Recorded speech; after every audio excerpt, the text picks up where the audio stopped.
Hi guys, and welcome to my studio in Hoylake. It's sunny Hoylake. It's absolutely gorgeous, the weather. But we're in the studio and I am going to be doing all the filming in the studio for all the animal workshops. And we're going to be breaking them all down into several steps. Some are going to be done with pencils, some are going to be done with brush pens, some are going to be done with paint. And they're all going to have different materials applied to them, depending really upon the characteristics of the animal, which we've spoken about already at the zoo.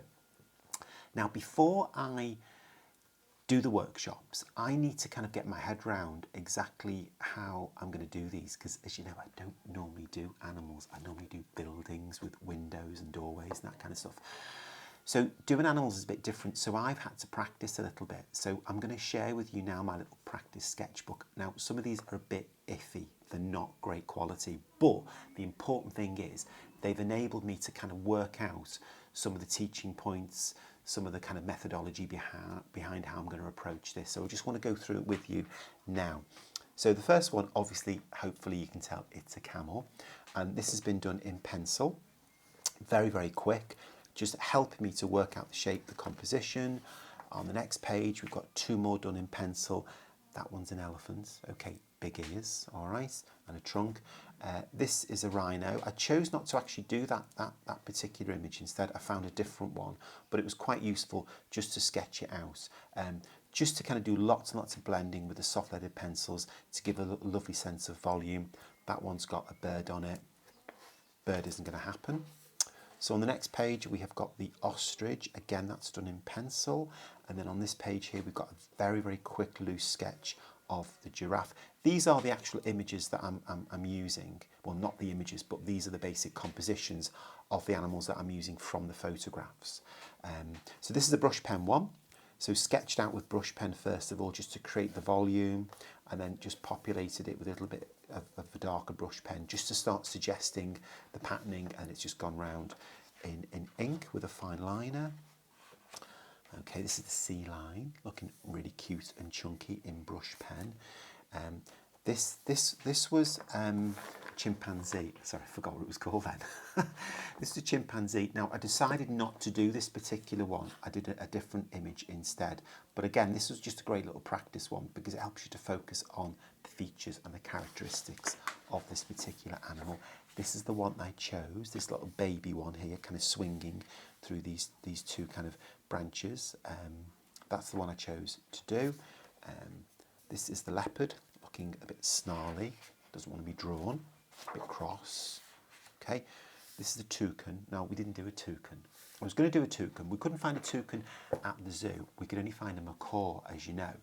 So we did the macaw as a way of kind of introducing the toucan, and then we decided not to do the toucan. We're doing a parrot instead. The parrot's amazing. You're going to love it. Parrot's great. Okay, now this one here is a turtle. This one's going to be painted. So these are all kind of coloured in now. And here it tells me the colours that I'm going to be using just in case I forget. And red box tells me which paint box I need to go in because I've got so many boxes of paint. So I know in the red box I've got those three colours. Okay, this is the turtle. Okay, this is the lizard. Colours are in the green box, so the colours I'm going to be using. Now, the great thing about doing these little sketches is obviously you can focus on the shape, but also some of the kind of visual features. Like I know when I do the detail part of this one, it's got these very strong stripes coming through, and then there's also like a little bit of patterning here, this lovely kind of textured surface it's got, which is kind of like waterproof, obviously. Again, this is the toucan. Didn't do the toucan again, and this one says I think I'd rather do a parrot instead. Just didn't really fancy the toucan, just didn't have the love for it. There's the frog. This again is going to be coloured in first in watercolour, so this was just working out the composition, the shape. This is the lion, looking very, very like I am at the top of the food chain, don't mess with me kind of thing. Sitting in the grass. They're the colours I'm going to be using in the yellow box. This is the tiger, just about to rip the photographer's head off. Doesn't look very happy. Hopefully it was behind a fence or an enclosure or something like that. And this is going to be done with transparent orange, Prussian blue, magnesium brown, maybe a bit of black, maybe a bit of white, but that's going to be painted first. Now the orangutan, I had problems with this. I really struggled. This was my first attempt at an orangutan, which I didn't kind of like. So I decided not to do this particular image. This was my second one, which I kind of liked a little bit more, but I still wasn't happy with it. I even worked out the colours I was going to be using. So I kind of then left the orangutan, focused on the flamingo, because that's easy. That was a really easy shape, okay? So this is my sketch for the flamingo. And then the parrots. Now, obviously, it was going to be a macaw at first, and then it turned into a toucan, but I didn't like the toucan, so it's a parrot. So this is the parrot image I'm going to be working from. And then this is the orangutan that I decided to do, which was really, really tricky. It was a real challenge.